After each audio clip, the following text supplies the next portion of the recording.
All right, welcome everyone. So chances are, if you're a software engineer today, you're living and breathing Agile. But here's the real question. Are you really getting the most out of it when it comes to quality?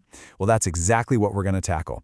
We're going to break down the official ISTQB guide on Agile testing foundations, pulling out the core ideas you can start using like tomorrow. Let's jump right in.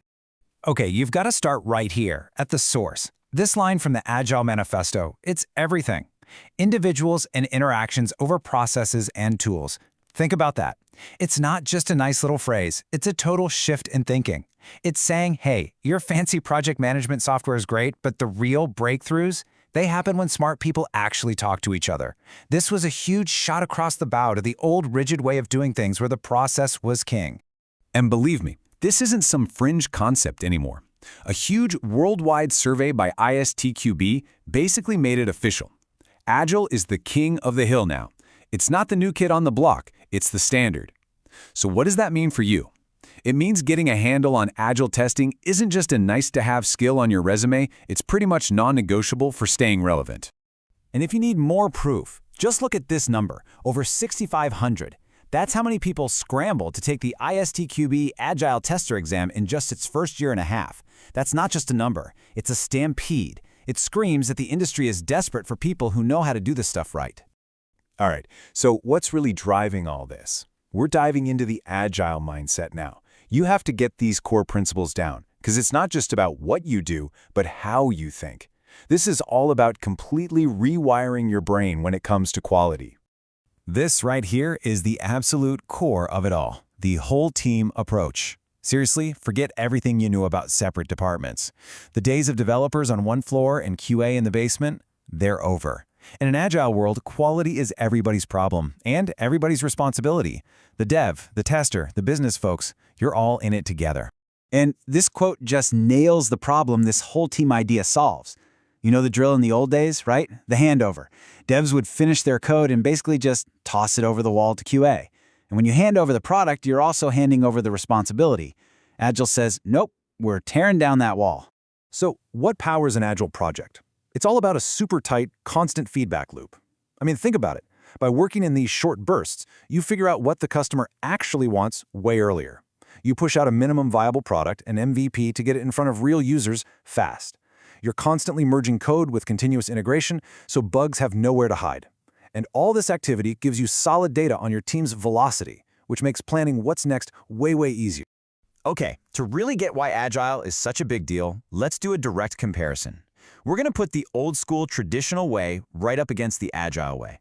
For a lot of you, this is going to feel pretty familiar. It's the story of your career. Man, this slide just lays it all out, doesn't it? On one side, you've got the traditional way, slow, step-by-step, with testing tacked on at the very end. On the other, Agile, fast, looping, iterative. Instead of walls between teams, you get one cross-functional unit. Instead of a big bang integration at the end, you're doing it constantly. And here's the kicker.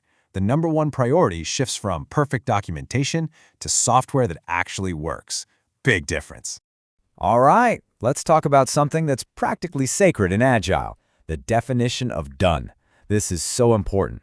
A feature is not done just because the code is written. No way. It's only done when it's integrated, tested, and ready to ship.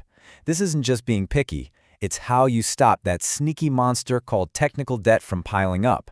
You know, all those little shortcuts that come back to bite you later. Okay, enough with the high-level theory. Let's get our hands dirty. We're heading into the trenches now to see what Agile testing actually looks like day to day. We're talking tools, workflows, the real nitty-gritty. So the basic building block of any Agile project is the user story, and it is so simple, it's brilliant. This format forces you, the whole team, to stop thinking about technical specs and start thinking from the user's perspective. It's not a requirements document, it's the beginning of a conversation. Who wants this, what do they want, and why do they want it? Here's a classic example right from the book. As an analyst, I want to view data so that I can analyze it. Boom. In one sense, you know the who, the analyst, the what, view data, and the why, to analyze it. Suddenly, everyone on the team has the context they need to build the right feature and test it properly.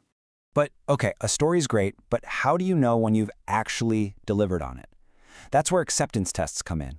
They are these specific black and white conditions that prove the story is finished. They take that high-level desire and turn it into a concrete checklist.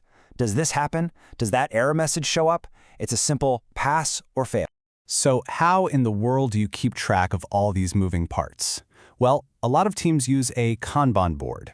You can think of this as the team's nerve center. It's this super simple visual way to see every single piece of work as it moves from the to-do column all the way over to done. There's nowhere to hide. Everybody sees the progress and everybody sees the bottlenecks. And this is the typical journey a task takes across that board. It starts in analysis, then moves to development, then gets checked in testing, and finally it's out in production. See that flow? Every step it takes from left to right, it's gaining value, until finally it's in the hands of a user, doing something useful. Okay, last but definitely not least, let's talk about you. Because in this whole shift to Agile, the role of the tester has been turned completely upside down. So what does it take? What skills, what kind of attitude do you need to really crush it on an Agile team today? The modern Agile tester is basically a Swiss Army knife. You can't just be a tester anymore. You need some serious tech skills. You've got to understand the build pipeline and be comfortable with automation. You need to be an amazing communicator because you're collaborating all day long. You have to be okay with change because things are always changing. And on top of all that, you need to understand the business so you can help focus testing on what actually matters. And this anecdote from the source material is such a great cautionary tale. It's about this tester, right? Super smart, newest stuff technically. But he just couldn't succeed because he was stuck in his old habits. He wanted to write massive documents for everything. He completely missed one of the core values of Agile, responding to change over following a plan. It's a perfect lesson that your mindset can matter even more than your technical skills. And this, right here, might be the single biggest shift of all. You're not the quality cop anymore. You're not the gatekeeper at the end of the line waiting to say no. Instead, you're more like a quality coach. You're part of the team, an equal partner, and your job is to share your expertise and help everyone build quality in from the very first line of code. So, we're going to leave you with this one last question to chew on. If we really embrace this whole team approach to quality, does that mean every developer is now also a tester? Is that old dividing line even relevant anymore? It's a huge question, and thinking about it really gets to the core of what Agile is all about. Something to think about. Thanks so much for tuning in.